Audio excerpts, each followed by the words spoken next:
Hello నేను విశేషం.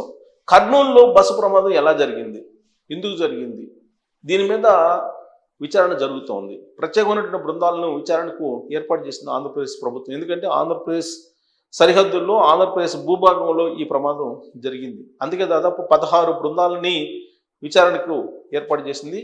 అక్కడ ఉన్నటువంటి నమూనాలను ఫోరెన్సిక్ ల్యాబ్కు పంపించారు. అయితే ఫోరెన్సిక్ ల్యాబ్ నుంచి వచ్చినటువంటి రిపోర్ట్ ప్రకారం బస్సుకు సంబంధించినటువంటి లగేజీలో దాదాపు 400 మొబైల్స్ ఉన్నాయి. అవి పేలడం కారణంగానే ఈ ప్రమాదం జరిగిందని చెప్పి ఫోరెన్సిక్ ల్యాబ్ అనుమానిస్తుంది.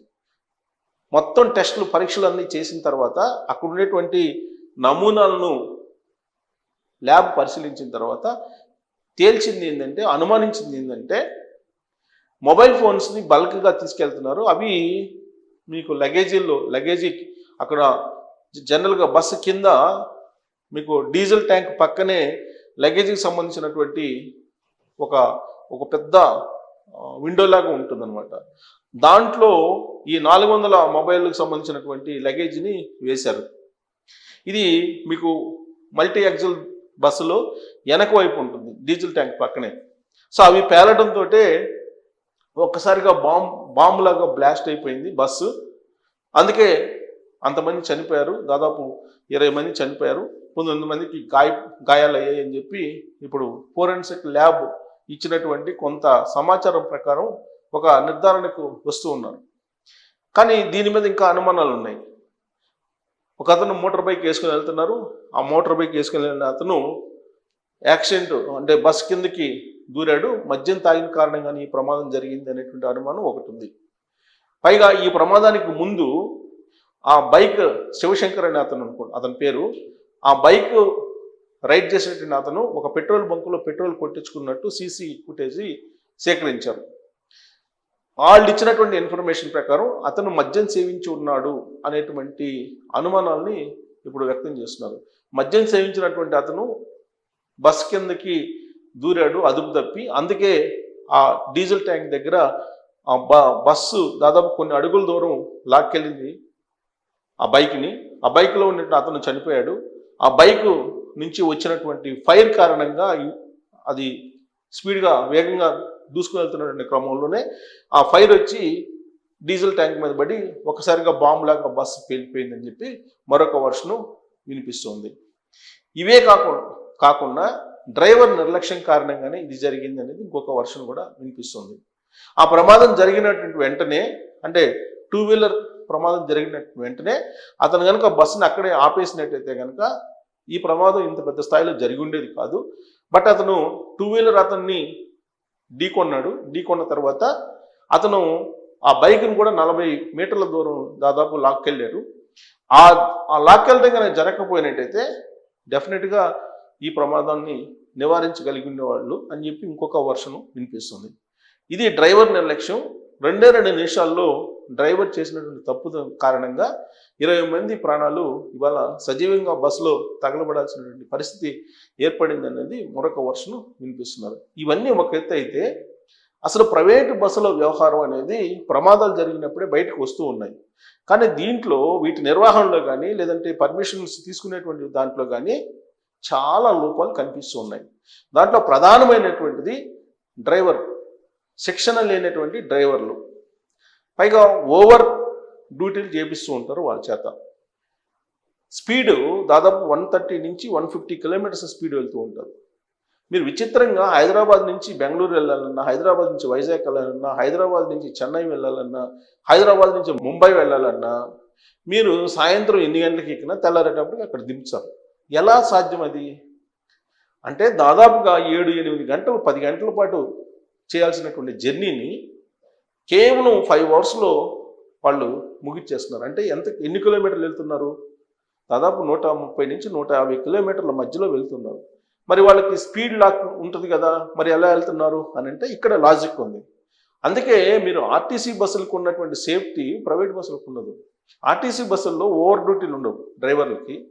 2 బస్సు నిర్వహణ సక్రమంగా ఉంటుంది. 3 స్పీడ్ లాక్ ఉంటుంది. ఈ స్పీడ్ లాక్ని ప్రైవేట్ బస్సు వాళ్ళు తొలగిస్తారు. ఫిట్నెస్ టెస్ట్కి వెళ్ళినప్పుడు మళ్ళీ దాన్ని స్పీడ్ లాక్ వేసేసి తీసుకెళ్ళి ఫిట్నెస్ సర్టిఫికేట్ తీసుకొచ్చుకుంటారు. ఈ స్పీడ్ లాక్ని తీసేస్తే యాక్చువల్గా అయితే 90 కిలోమీటర్ల స్పీడ్ వెళ్ళాలి అత్యధికంగా, లేదంటే 100 లోపల ఉండాలి. 90 కిలోమీటర్లు మ్యాక్సిమం ప్రభుత్వం నిర్దేశించినటువంటి స్పీడ్. కానీ ప్రైవేట్ బస్సులు 130, 150 వరకు కూడా వెళ్ళేటువంటి వాళ్ళు ఉన్నారు. ఇప్పుడు ఈ బస్సుకి ప్రమాదం జరిగినటువంటి బస్సుకి 10 చలానాలు ఉన్నాయి ఓవర్ స్పీడ్ వెళ్తున్నటువంటి క్రమంలో. పైగా ఈ బస్సు సిట్టింగ్కి పర్మిషన్ తీసుకొని స్లీపర్గా ఏర్పాటు చేసుకున్నారు. అంటే చైర్స్ సెమీ స్లీపర్కి పర్మిషన్ తీసుకొని స్లీపర్ ఏర్పాటు చేశారు. దీంతో ఆ ఫిట్నెస్లో తేడా వస్తుంది. ఇది ఒరిస్సాలో తీసుకున్నారు. ఒరిస్సాలోనేమో ఫిట్నెస్ సర్టిఫికేట్ తీసుకున్నారు. డయూడామోలోనేమో రిజిస్ట్రేషన్ చేయించారు. ట్రావెల్ పర్మిషన్ ఏమో తెలంగాణలో తీసుకున్నారు. ఇలా రకరకాలుగా వీళ్ళు తప్పులు చేశారు. పైగా ఈ బస్సుకు సంబంధించి నీకు కెపాసిటీకి మించి ఉన్నారు అనేది కూడా ఒకటి ఉంది. సో ఇన్ని రకాల తప్పుల్లో ఇప్పుడు కొత్తగా ఫోరెన్సిక్ ల్యాబ్ అనుమానిస్తుంది ఏంటంటే 400 మొబైల్ ఫోన్స్కి సంబంధించినటువంటి ఒక పెద్ద బ్యాగేజీ ఇప్పుడు దాంట్లో లగేజీలో ఉంది. అవి ఆ మొబైల్స్ పేలిన కారణంగానే ఈ ప్రమాదం జరిగింది, బాంబులు లెక్క పేరు అయ్యాయని చెప్పి చెప్తూ ఉన్నారు.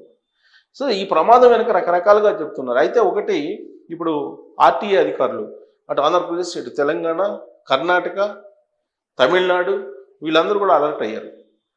దీంతో ప్రైవేట్ బస్సులకు సంబంధించినటువంటి అక్రమాలు, ఆ ప్రైవేట్ బస్సులు నిర్వహణ, వీటన్నిటి మీద ఇప్పుడు నిఘా పెట్టారు. ఈ ప్రమాదం జరిగిన తర్వాత ఇలా కొన్ని రోజులు పెడతారు. గతంలో కూడా జబ్బార్ ట్రావెల్స్ పాలెం సంఘటన కనుక చూస్తే 40 మంది సజీవ దహనం అయ్యారు. ఆ తర్వాత ప్రైవేట్ బస్సుల మీద రైడ్స్ చేశారు ఆర్టీఏ అధికారులు. ఆ తర్వాత వాటిని మర్చిపోయారు. మళ్ళీ యథాతథంగా వీళ్ళు నిర్వహణ సరిగ్గా లేని బస్సులను తిప్పడం, తర్వాత పర్మిట్ ఒక బస్సును కొంటే సేమ్ పర్మిట్ తోటి అదే నెంబర్ తోటి 2 బస్సులు తిప్పడం, ఇలాంటివన్నీ కూడా చాలా మాల్ ప్రాక్టీసెస్ ఉన్నాయి. ఈ మాల్ ప్రాక్టీసెస్లో డబ్బులు సంపాదించేటువంటి కార్యక్రమంలో వాళ్ళు ప్రైవేట్ బస్సు నిర్వాహకులు, ప్రైవేట్ బస్సు యాజమాన్యం ఉన్నారు. ఇది ఆర్టీఐ ఉద్యోగులు ఎవరైతే ఉన్నారో ఆర్టీఐ కరెక్ట్గా ఉంటే కనుక ఇవి జరగవు. కానీ ఆర్టీఐలో ఉండేటువంటి అవినీతి ఏంటి అనేది వేరే చెప్పవసరం లేదు.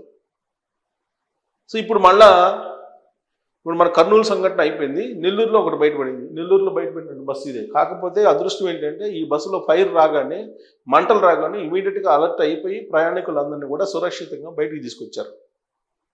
జస్ట్ 24 గంటలు తిరగకముందే ఈ బస్సు ప్రమాదం కూడా జరిగింది.